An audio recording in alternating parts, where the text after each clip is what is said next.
ഒരു കൂട്ടുകാരൻ ഒരു അബദ്ധം പറ്റി. അള്ളാഹു അദ്ദേഹത്തിന് പുറത്തു കൊടുക്കുമാറാവട്ടെ. അദ്ദേഹം ഒരു പാട്ട് എന്തോ ഒരു ആവേശത്തിൽ അങ്ങനെ പാടിപ്പോയി. ഒരിക്കലും അങ്ങനെ പാടാൻ പാടില്ലായിരുന്നു. ആ പാട്ടിനെ അങ്ങനെ ഒരു പാട്ടിനെ ആരും പിന്തുണക്കുന്നില്ല. അള്ളാഹു അദ്ദേഹത്തിന് പുറത്തു കൊടുക്കുമാറാവട്ടെ. നമ്മൾ ആദ്യമായിട്ട് ചെയ്യേണ്ടതാണ് അള്ളാഹു താല അദ്ദേഹത്തിന് പുറത്തു കൊടുക്കുമാറാവട്ടെ. അദ്ദേഹത്തിൻ്റെ ആ പാട്ട് കാരണം ആർക്കെങ്കിലും വിഷമമുണ്ടെങ്കിൽ അള്ളാഹുത്തൊക്കെ തീർത്തു കൊടുക്കുമാറാവട്ടെ. പക്ഷേ ഇതിനിടയിൽ കലക്ക് വെള്ളത്തിൽ മീൻ പിടിക്കുന്ന കുറേ ആളുകളുണ്ട്. അതൊരിക്കലും കാണാതെ പോകാൻ പാടില്ല. അതായത് ഞങ്ങൾക്കൊരു അവസരം കിട്ടിയേ കാണിച്ചു തരാം.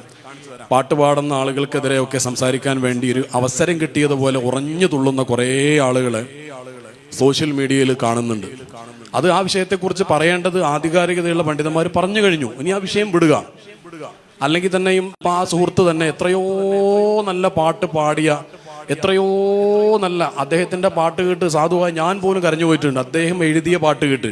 അതൊക്കെ ഒരു ചെറിയൊരു അബദ്ധം വരുമ്പോഴേക്കും നമ്മൾ വിസ്മരിച്ചു പോകാൻ പാടില്ല. അത് ചെയ്യുന്ന വലിയ അനീതിയല്ല. അദ്ദേഹത്തിൻ്റെ എത്ര വരികൾ ഹൃദയത്തിൻ്റെ, അദ്ദേഹം ഒരു ഒറ്റയ്ക്കിരുന്ന് ഇങ്ങനെ എഴുതുന്ന വരികൾ ഹബീബിനോടുള്ള ഇഷ്ടം കൊണ്ട് സ്വല്ലല്ലാഹു അലൈഹി എത്രയോ നല്ല പാട്ടുകൾ അദ്ദേഹം സ്വന്തമായി എഴുതിയിട്ടുണ്ട്, പാടിയിട്ടുണ്ട്. ആ പാടിയ സുഹൃത്തിൻ്റെ ആ എഴുതിയ പാട്ടുകളും അദ്ദേഹത്തിൻ്റെ പാട്ട് കാരണം എത്രയോ മുഅ്മിനീങ്ങളായ ആളുകൾ കണ്ണുനീര് പൊഴിച്ചിട്ടുണ്ടാവും. അതെല്ലാം മറന്നിട്ട് എല്ലാവരും കൂടെ എറിഞ്ഞു കൊല്ലുന്ന ഒരു സമീപനം ഒരിക്കലും സ്വീകരിക്കരുത്. അദ്ദേഹത്തിന് തിരുത്താനുള്ളൊരു അവസരമാണ് കൊടുക്കേണ്ടത്. അല്ലാഹു തആല ഇനിയും ഖൈറായ ധാരാളം പാട്ടുകൾ അദ്ദേഹത്തിന് വേദിയിൽ പാടാനുള്ള തൗഫീഖ് നൽകുമാറാവട്ടെ. ഇവിടെ പൂർണ്ണരായ ആളുകൾ ആരാളുള്ളത്? ചില ആളുകൾക്ക് പാട്ടിലായിരിക്കും അബദ്ധം പറ്റുക, ചില ആളുകൾക്ക് പേഴ്സണൽ ലൈഫിലായിരിക്കും അബദ്ധം പറ്റുക. അതിപ്പോൾ ഇദ്ദേഹം പാട്ട് പാടിയത് കൊണ്ട്, പബ്ലിക് ആയതുകൊണ്ട് എല്ലാവരും അറിഞ്ഞു. നമ്മളൊക്കെ പൂർണ്ണരായ ആളുകളാണോ?